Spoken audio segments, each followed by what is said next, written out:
Greetings, hello, Ironburger coming to you from the bunker. Hey, today let's talk about three prepper mindset concepts. The three concepts I'd like to talk to you today about will be adapt, innovate, and overcome, or adapt, innovate, and excel. The second one is practicing your skills and improving upon those skills. And the third is the zero waste thought process that many preppers subscribe to. So, what you see here today is I wanted to replicate a stressful situation in which we didn't have basically a grid down situation where we had no electricity. And I wanted to produce some emergency candles, functional emergency candles. So, what I have here actually is I started with some scrap lumber. Actually, this is some people might even call this junk wood off pallets. So this wood was free to me. Obviously, the wood is going to have limited uses, but still is useful. And so I did get this just basically by taking apart a wooden pallet that was kind of broken and nobody's using anymore. So I wanted to produce these with all hand tools, no electricity.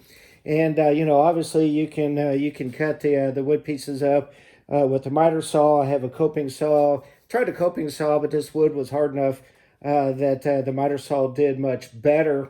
And then the interesting part about this was, I went ahead and drilled holes by hand, and that was the piece that I needed to uh, probably show the most patience with, and was probably the least graceful part of the entire process. So, basically what I have here is a 6-hour emergency candle. I did put some saw paper on my candle holder. As far as I don't know if you can see that, but I do have some matches there. So this is a fully functioning what I would call emergency candle system, where you've got a candle, matches, place to strike your matches, and away you go. So I've tried several of these and going to finish these up. But I did want to try to do these without any electricity.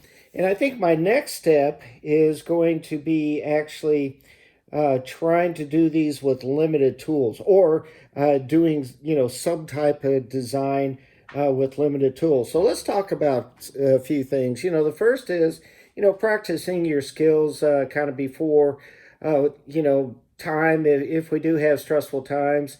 And, we're going to need a variety of skills. And I'm not saying everybody needs to be good with woodworking, or get a lot of tools for woodworking. But, that might be medical skills, security skills. In my case, I kind of like to dabble a little bit in everything.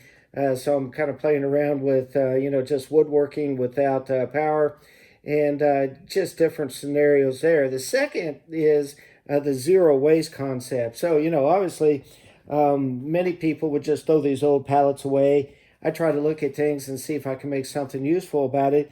And the other thing is, I am collecting all of my sawdust from my projects.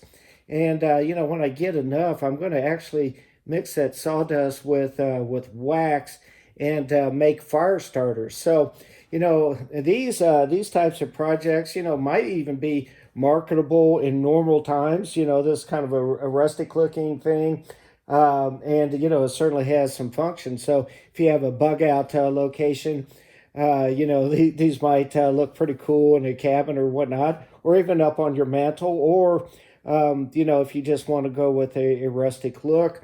And additionally, if we do have tough times, grid down situation, being able to make things out of wood with the tools available, I think is a very marketable skill. Additionally, if I have a few of these laying around, the candle alone is very much a good barter item.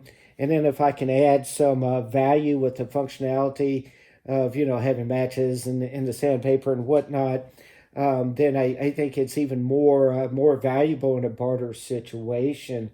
So the other thing is just, adapting, innovating, and overcome. Obviously, using what's around you to adapt and to excel in the situation. Basically what we're looking at here is zero waste, trying to recycle the pallet wood, this even down to the sawdust, working on my skills of woodworking before time, and then adapting, innovating, and overcoming, and trying to see things that can be useful to you in stressful situations that maybe people who have not thought about this ahead of time, might not readily see. And that's why you need diversity on your team. Make sure that you have people with different types of skills and different opinions and different experiences that all can contribute to the good as a whole. So, viewers, subscribers, let me know what I've done well here, what I can do better. This is I Am Rugger coming to you from the bunker today. And as always, let's be careful out there.